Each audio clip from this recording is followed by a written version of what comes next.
Yun, magandang araw. Ako si Jex at welcome po sa Mooncycle, no?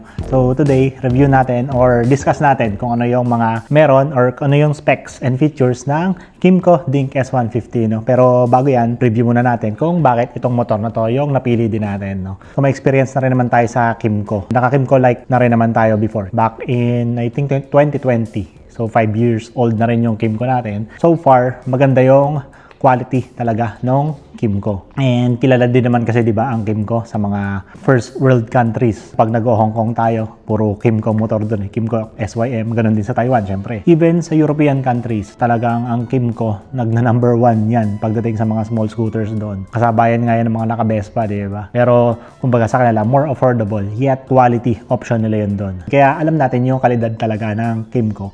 Alam naman natin, sikat talaga yung Big 4 dito sa atin, especially sa small scooters. Lalong-lalo ng Yamaha at Honda, diba? So, pinamilian din naman natin yan. Nadyan ang NMAX at PCX. Yan talaga yung dalawang yan, diba? Ang naglalaban din. Pwede rin nating option yung Aerox. Kung gusto naman natin ng medyo adventure type, nadyan naman yung Honda ADV. So, ang Dink S naman, sa Kymco, meron naman siyang natawag na Kymco Dink R. So, naunang release yun actually, I think last year or last year. So, yun yung parang adventure scooter ni Kymco sa category ng 150cc. So, bakit Kymco Dink S? Nung nakita natin to actually nung Makina Moto Show, medyo napukaw talaga tayo sa kanya. No? Ang ganda kasi talaga ng itsura niya kung makikita nyo. Especially sa personal. So, gusto ko yung looks niya, yung pagka-sporty niya. Gusto ko yung kulay niya. Talagang medyo napabayas ako dito sa kulay nito eh. Itong metallic or silver gray na to. And yun, gulay board. Alam ko naman yun sa iba, hindi naman mahalaga yung gulay board. Pero yung mahalaga sa amin ngayon yung functionality. Saka yung capabilities ng motor para magamit natin hindi lang sa pang-araw-araw, kundi na rin sa mga errands natin, di ba? Unang-unang naging deciding factor natin dito sa Kymco Dink S is presyo. Talagang medyo mas mababa talaga yung pricing niya compared dun sa mga current iterations ng mga Honda at Yamaha ngayon, no? Actually, hindi presyo. Sabihin na natin yung value. So, nagkakahalaga po ang Kymco Dink S ng 142,900. Yun yung kanilang SRP. Merong introductory price si Kymco na 139,900 sa pagkakaalam ko. No? Hanggang July pa naman ata yun. So, sa mga nagbabalak, kumuha na kayo ngayon. Sayang din yung 3,000. Pang LTO din yan, di ba? So, sa value. So, sa presyong 140, ito kasi talaga yung matindi para sa akin eh. Naka dual channel ABS na siya. Yes po. Disc brake harap, disc brake sa likod. Tapos, parehas siyang ABS. So, Yamaha at Honda na lang.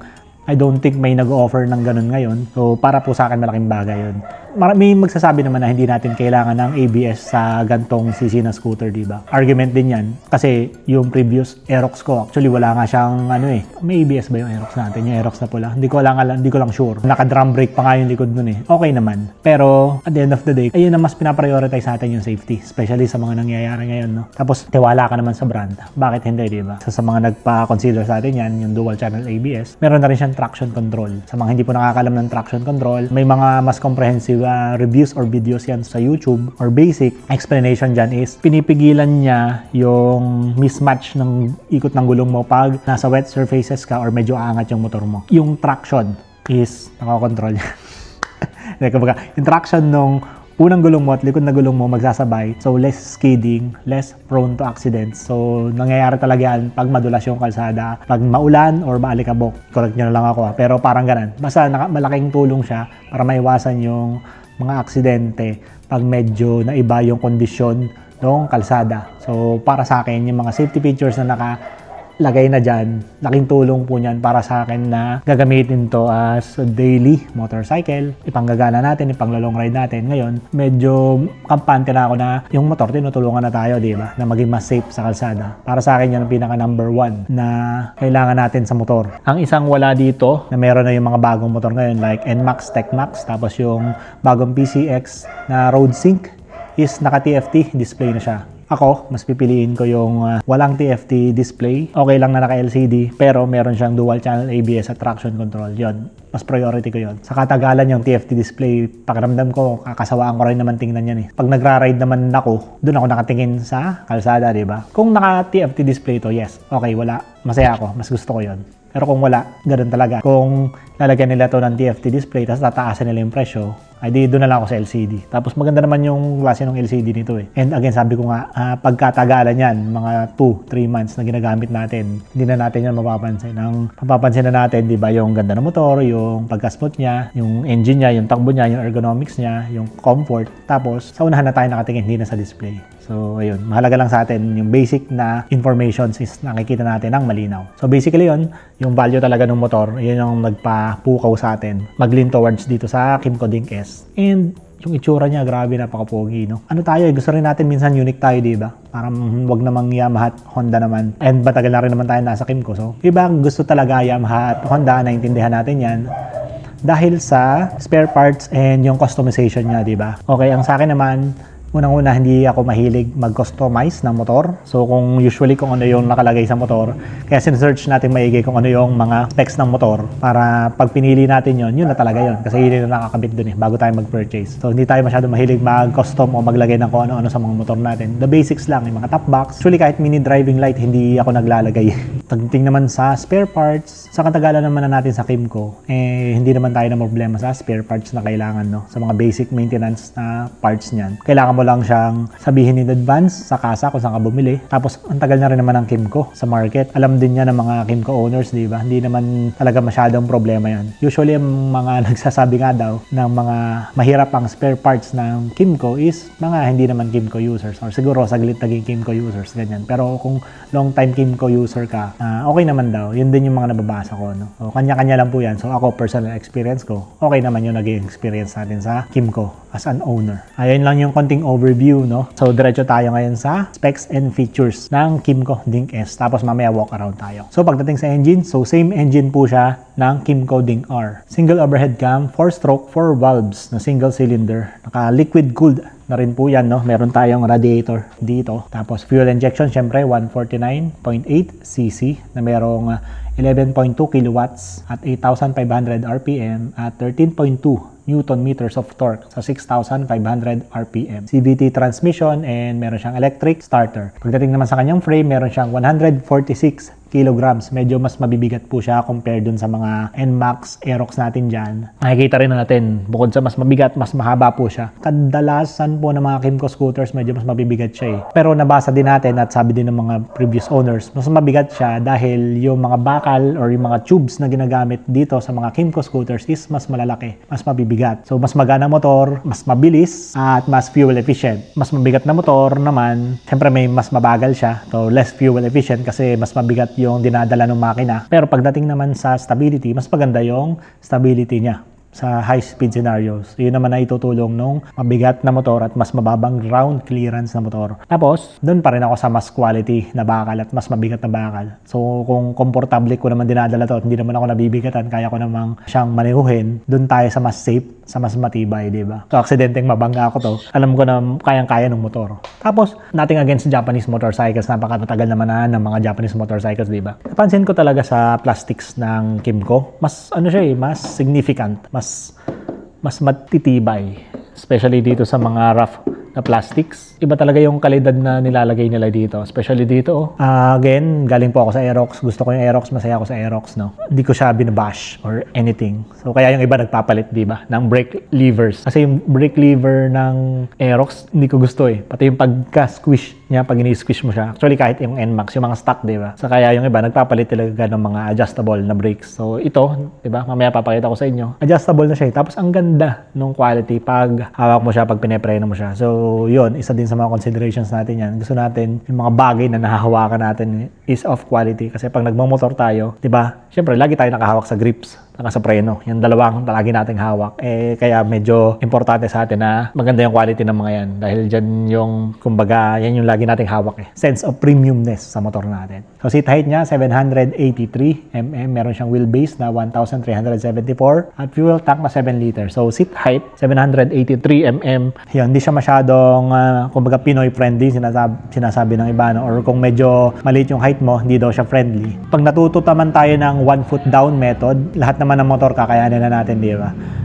Magaan naman siya pag tumatakbo na. Okay naman siya. Medyo mataas lang siya pag yung nakastop. Tapos gusto natin ng flat foot, parehas na paa. So medyo mahirap na ano yun, no? Kasi ang kinuha naman ng Kymco dito is yung comfort. So napaka-kapal ng upuan niya. So dahil makapal yung upuan, napakasarap niyang upuan, napaka-komportable. Ngayon, sa seat height, ang pwede natin gawin pag medyo sa stoplight tayo o titigil tayo, upo lang tayo ng medyo sa unahan. Yun, mas maabot na natin yung kalsada. Pagdating naman sa fuel tank capacity, yun yung isa sa difference niya sa Kymco Dink-R. So si Kymco Dink-R, mas malaki po yung fuel tank niya. Baka kaya naglagyan ng gulay board dito si Dinkes dahil nabawasan din yung fuel tank capacity niya. Kasi yung fuel tank ni Dink-R, I think 12 liters. Grabe, no? Tinde, no? So 12 liters yung fuel tank niya.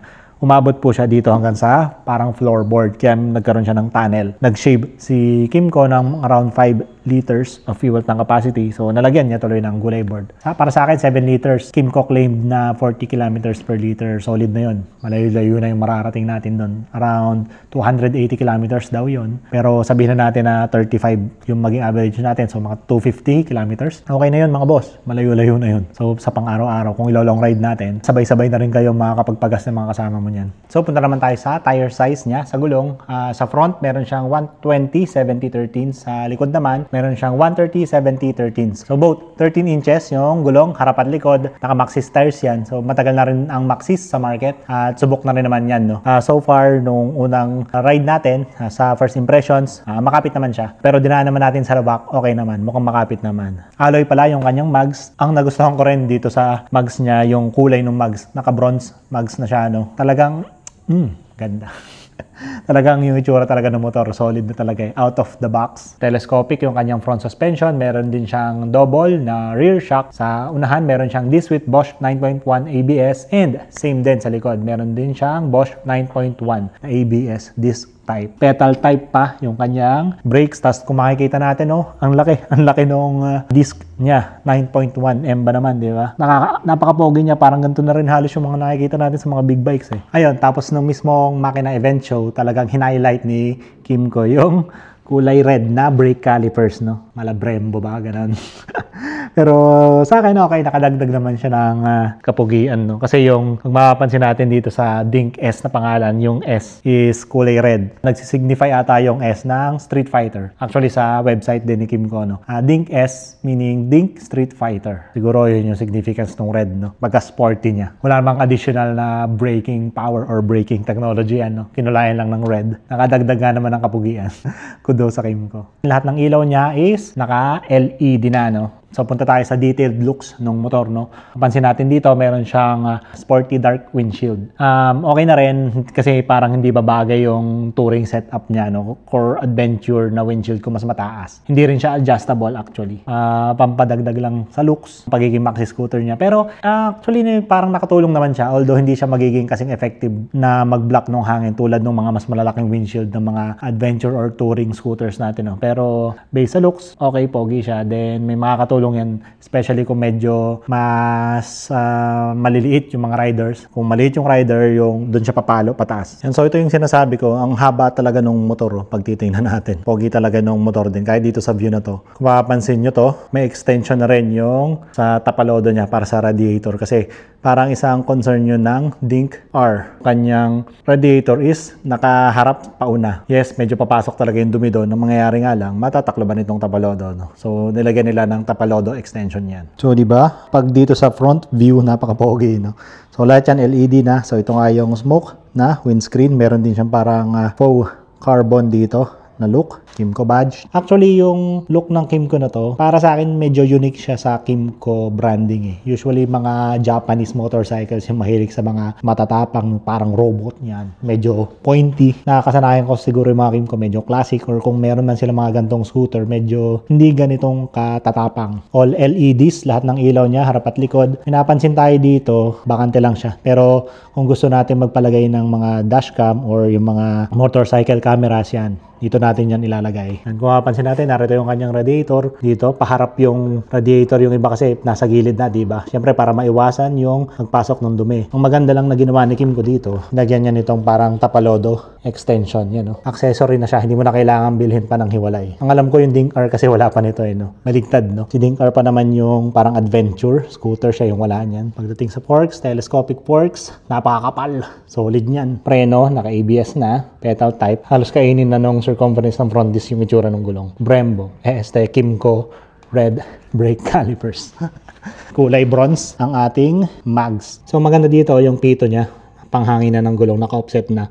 So hindi na tayo mahirapang magpahangin ng gulong. Punta naman tayo dito sa ating cockpit. Nahin natin sa side mirror dahil isa to sa mga naging consideration din natin.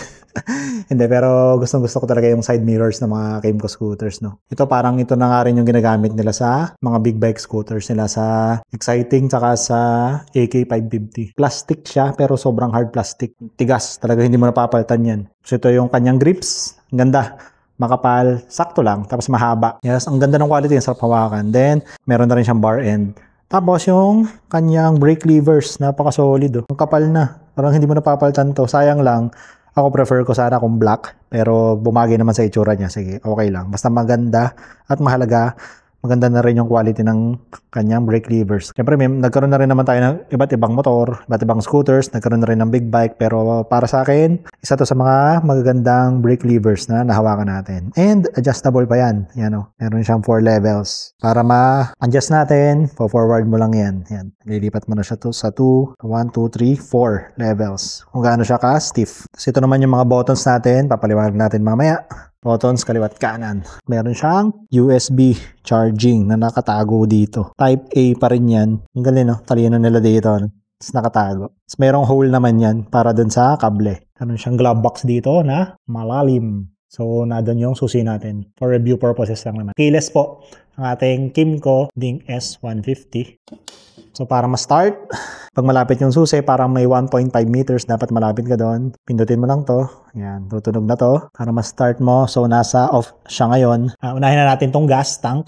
So, maganda niyan yung gas tank natin, narito na sa gilid. Hindi na natin kailangan bumaba ng motor. Solid, diba? So, buksan muna natin yung gas. From naka-off ka, start, may off ulit dito.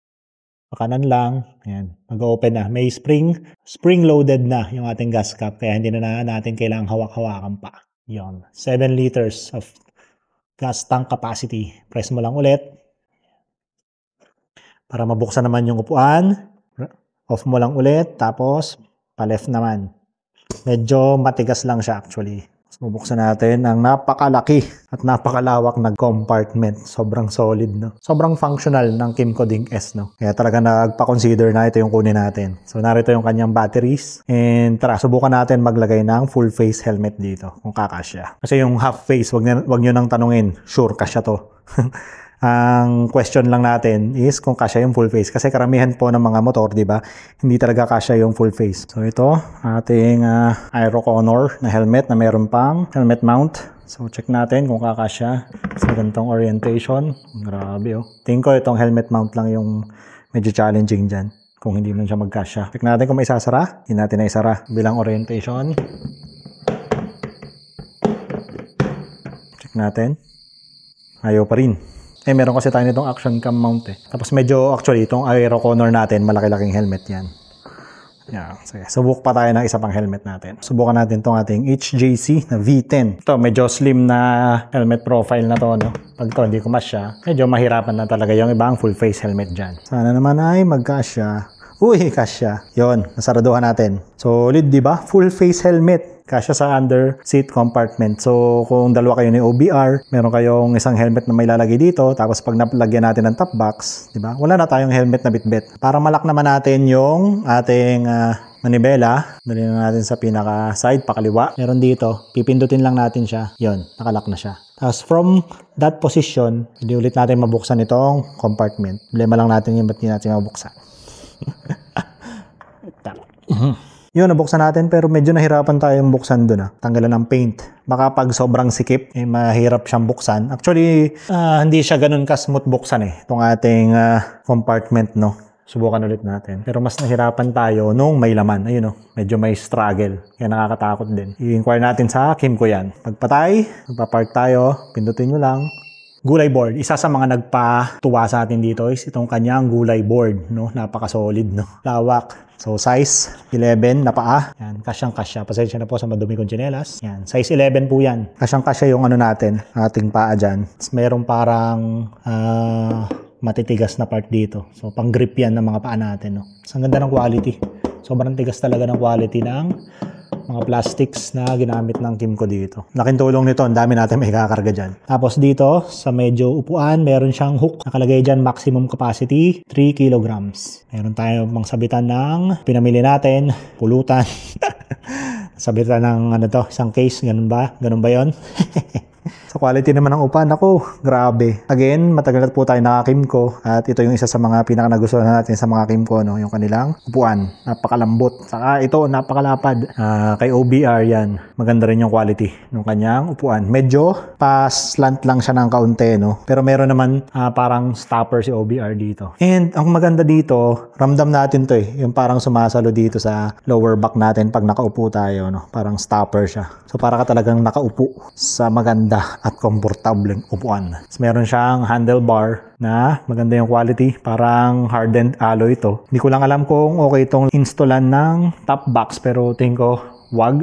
Sana makagawa lang ng mga bracket na okay lang na hindi na tatanggalin kasi maporma din ito. Maganda siyang grab bar talaga. Dito naman sa gilid, kung mapapansin natin yung mga linyahan, no? Napaka-pogi. Talagang sporty siya. Mapapansin natin dito, may pang mga butas-butas. Oh. Tapos nakalagay dito, Racing H.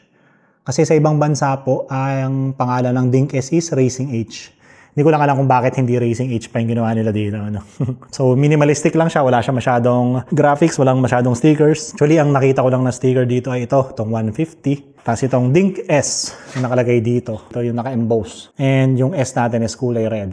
Para pogi daw, no? Para matapang. Isa pa lang napansin ko dito, no? Diba usually mga maxi scooter, meron siya talagang pang extension. Meron din siya, pero labas yung paa natin, no? Hindi siya yung talagang komportable na malaki.